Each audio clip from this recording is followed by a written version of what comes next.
Hello അസ്സാം വലൈക്കും welcome to YouTube ചാനലിൽ നമ്മൾ കാണിക്കുന്നത് വറ്റൽമുളക് പൊടിക്കുന്നതാണ് കേട്ടോ. അതിൻ്റെ അപ്പോൾ ടേസ്റ്റോട് കൂടിയിട്ടും അതുപോലെ തന്നെ കേട് വരാതെ കുറേ കാലം എടുത്തു വെക്കാനുള്ളൊരു ടിപ്പാണ്. അപ്പോൾ നമ്മൾ വീഡിയോക്ക് പോകുന്നവരെ നമ്മുടെ ചാനൽ ആദ്യമായിട്ട് കാണുന്ന ആരെങ്കിലും ഉണ്ടെങ്കിൽ ഒന്ന് സബ്സ്ക്രൈബ് ചെയ്യുക, തൊട്ടടുത്തുള്ള ബെല്ലൈക്കൺ ഒന്ന് ക്ലിക്ക് ചെയ്യുക, ഓൾ എന്നുള്ള ഓപ്ഷൻ കൊടുക്കുക. എന്നിട്ട് മാത്രമേ ഞാൻ ഇടുന്ന പുതിയ വീഡിയോസ് നോട്ടിഫിക്കേഷൻ നിങ്ങൾക്ക് കിട്ടുള്ളൂ കേട്ടോ. അതുപോലെ തന്നെ എല്ലാവരും സ്കിപ്പ് ചെയ്യാതെ ഒന്ന് കാണാൻ വേണ്ടി ശ്രമിക്കുക. ഇനി നമുക്ക് എങ്ങനെയാണ് വറ്റൽമുളക് പൊടിച്ചെടുക്കുന്നത് നോക്കാം. അപ്പോൾ അതിനായിട്ട് ഒരു 100 ഗ്രാം വറ്റൽമുളക് ഞാൻ ഇവിടെ എടുത്തിട്ടുണ്ട് കേട്ടോ. ഇനി നമുക്ക് എന്താ മേടിച്ചാൽ അതിൻ്റെ ആ തണ്ടുകളില്ല, ആ തണ്ടുകളൊക്കെ പൊട്ടിച്ച് കളയണം ആദ്യം. അപ്പോൾ ഇതുപോലെ അതിൻ്റെ തണ്ടുകളൊക്കെ പൊട്ടിച്ച് നമുക്ക് എടുക്കാം കേട്ടോ. അപ്പോൾ ഞാനിപ്പോൾ ഇവിടെ എല്ലാ തണ്ടുകളും എടുത്ത് മാറ്റിയിട്ടുണ്ട് കേട്ടോ. തണ്ടൊക്കെ എടുത്തതിന് ശേഷം നമുക്ക് വെയിലുള്ള സ്ഥലമാണെങ്കിൽ നമുക്കത് കഴുകി നന്നായിട്ട് തന്നെ ഉണക്കിയെടുക്കണം. എനിക്കിപ്പോൾ ഇവിടെ വെയിലുണ്ട്, പക്ഷെ ഉണക്കിയെടുക്കാനുള്ള സ്ഥലം കാര്യങ്ങളില്ലാത്തതുകൊണ്ട് ഞാനിപ്പോൾ ഇവിടെ ഒരു കോട്ടൻ്റെ തുണി എടുത്തിട്ട് അതിൽ ഇട്ട് കൊടുക്കുകയാണ് കേട്ടോ. അതിലിട്ട് കൊടുത്തിട്ട് നന്നായിട്ട് തന്നെ തുടച്ചെടുക്കുകയാണ് ചെയ്യുന്നത്. വെയിലുണ്ടെങ്കിൽ നിങ്ങൾക്ക് നന്നായിട്ട് ഉണക്കിയെടുക്കുക കേട്ടോ. നന്നായിട്ട് തന്നെ ഉണങ്ങിയിട്ട് നമുക്ക് കിട്ടണം. അല്ലെങ്കിൽ ഇതുപോലെ അങ്ങനെ സൗകര്യം ഇല്ലാത്തവരാണെങ്കിൽ ഇതുപോലെ ഒരു കോട്ടൻ്റെ തുണിയിൽ വെച്ച് നന്നായിട്ട് തുടച്ചെടുത്താൽ ഇതിൻ്റെ പൊടികളൊക്കെ ഉണ്ടെങ്കിൽ പോയി കിട്ടും കേട്ടോ. അപ്പോൾ ഞാനിങ്ങനെ എടുക്കണത് വെയിൽ നമുക്ക് അങ്ങനെയുള്ള സാഹചര്യമില്ല, അതുകൊണ്ടാണ് ഇങ്ങനെ ചെയ്യുന്നത് കേട്ടോ. അതുപോലെ തന്നെ നല്ലൊരു ഫ്രഷ് ആയിട്ടുള്ള കോട്ടൻ്റെ തുണിയിൽ വെച്ചിട്ട് നന്നായിട്ട് തന്നെ തുടച്ചെടുക്കുക. കുറേശ്ശൊക്കെ നമ്മൾ പൊടിച്ച് വെക്കുകയാണെങ്കിൽ നമുക്ക് പെട്ടെന്ന് തന്നെ ഇതുപോലെ ആക്കിയെടുക്കാം കേട്ടോ. അപ്പോൾ ഞാൻ എല്ലാം ക്ലീൻ ആക്കി തുടച്ചെടുത്തിട്ടുണ്ട് കേട്ടോ.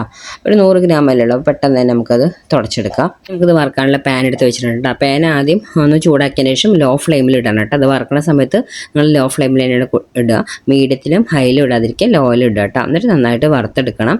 എന്നിട്ട് നന്ന് ചൂടായി വരട്ടെ. ചൂടായ സമയത്ത് നമുക്ക് വേണ്ടത് ഇതുപോലെ 2 പീസ് ചുക്കാണ് കേട്ടോ. ഈ ചുക്ക് ഇട്ടിട്ടുണ്ടെങ്കിൽ നമുക്ക് നല്ലൊരു ഫ്ലേവറും കിട്ടും, അതുപോലെ തന്നെ പൂപ്പിൽ വരാതെ ഇരിക്കും കേട്ടോ. അതാണ് മെയിൻ ടിപ്പ്. നമ്മൾ പൂപ്പിൽ വരാതിരിക്കുകയാണെങ്കിൽ ഇതുപോലെ ചുക്ക് ഇട്ട് കൊടുത്താൽ മതി. 2 ചെറിയ പീസാണ് ഇട്ട് കൊടുത്തത് കേട്ടോ. 100 ഗ്രാമിന് നമ്മൾ എത്ര എടുക്കണം അനുസരിച്ച് ഇട്ട് കൊടുത്താൽ മതി. ഒരു 100 ഗ്രാമിനുള്ള ചുക്കാണ് ഇട്ട് കൊടുത്തിട്ട് ചുക്കും ഈ ഉണക്കുമുളക് നന്നായിട്ട് തന്നെ നമുക്ക് വറുത്ത് കിട്ടണം. എന്നാലാണ് അത് കേട് വരാതിരിക്കുള്ളൂ കേട്ടോ. കറക്റ്റ് നമുക്ക് പിടിച്ച് നോക്കുമ്പോൾ അറിയാൻ പറ്റും. ഉണക്കമുളകിൻ്റെ ആ ഒരു വറവായിട്ടുണ്ടെങ്കിൽ നമുക്ക് പിടിച്ച് നോക്കുമ്പോൾ തന്നെ അറിയാൻ പറ്റും കേട്ടോ. പിന്നെ ഈ ഉണക്കമുളക് വറക്കണ സമയത്ത് നമുക്ക് ഒരു മൂക്കരിയുന്ന പോലെ അതുപോലെ തുമ്മാനൊക്കെ വരും. അപ്പോൾ ഒരു മാസ്ക് പോലത്തെ അല്ലെങ്കിൽ ഒരു നമ്മുടെ തുണി പോലെ എന്തെങ്കിലും മൂക്കിൻ്റെ അവിടെ കെട്ടിയിട്ട് നിങ്ങൾ ഇത് ചെയ്യാൻ നോക്കുക. ഔട്ട് ഫാൻ ഉണ്ടെങ്കിൽ അത് ഇട്ട് വെക്കുക കേട്ടോ.